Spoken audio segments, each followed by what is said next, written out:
All right, let's keep moving down the list here. Let's get to some Sunday early NFL action. New Orleans and Carolina, 269, 270. And if we take a look at this game, how it sets up, 3s to 3.5s this week, still staying on the board. Bet 365 in New Jersey, -3, -120. Westgate out in Las Vegas, -3, -120. But the rest of the books and outlets seem to be at 3.5 here. Also, taking a look at the over-under, dropping here. Pinnacle offshore at 46, dropped to 45 this week. FanDuel here in New Jersey, 47.5. That's down to 44.5. And I got to say, I agree with that. Initial thought process on this game, New Orleans looked fantastic against the Green Bay Packers. Carolina Panthers did get a win at home. The final score wasn't really indicative because they did basically bust up the Jets over 3 quarters, then took their foot off the gas and said, let the rookie get a little bit of action here. But overall looking, I do think it tends toward a lower scoring game here. If I'm taking a look for the New Orleans Saints side, do I think the Saints can win? Absolutely, I do. I think they're the better overall team. But it seems to me, Kyle, a lot of Alvin Kamara and a lot of Christian McCaffrey going head-to-head on a fast-track in Carolina should be a good one to watch here. I'm not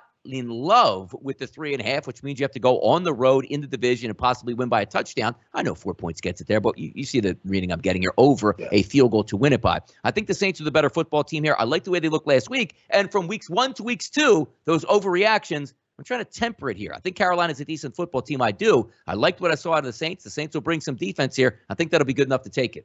Yeah, I like the Saints here as well. You can't take away a lot from that win over last week over the Jets or the Packers, quite frankly. Neither one of those teams showed up. And, I've gotten a chance to rewatch both those games. And probably the 2 teams who looked the worst, maybe outside of the Falcons week 1, were the Jets and the Packers, right? But the Saints still have a better defense.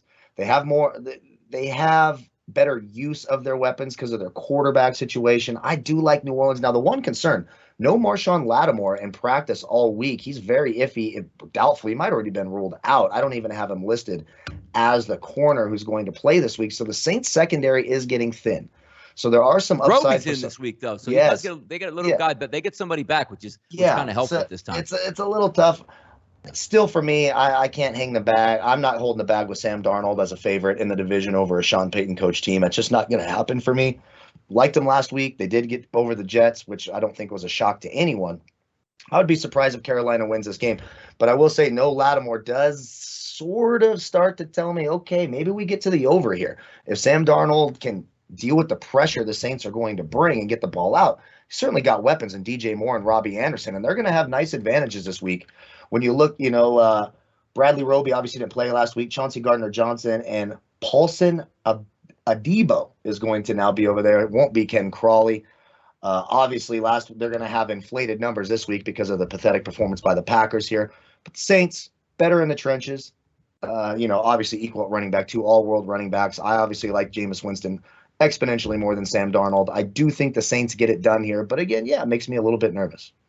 No, it certainly does. It should be a good game, though. It's one of those where it's not as exciting. So if you're looking at maybe 2 running backs to get off, we certainly obviously named those 2 guys. But outside of that, Jameis Winston went through for 150-some-odd yards here, even though he did get 5 touchdowns. So that will be something also to keep an eye on, and how his maturation process in that offense takes place here. Back-to-back road games, technically, even though it was a quote-unquote home game there in Jacksonville, whereas then Carolina played home last week, Kyle, going to be home again this week. That is a nice little advantage that they might be able to pick up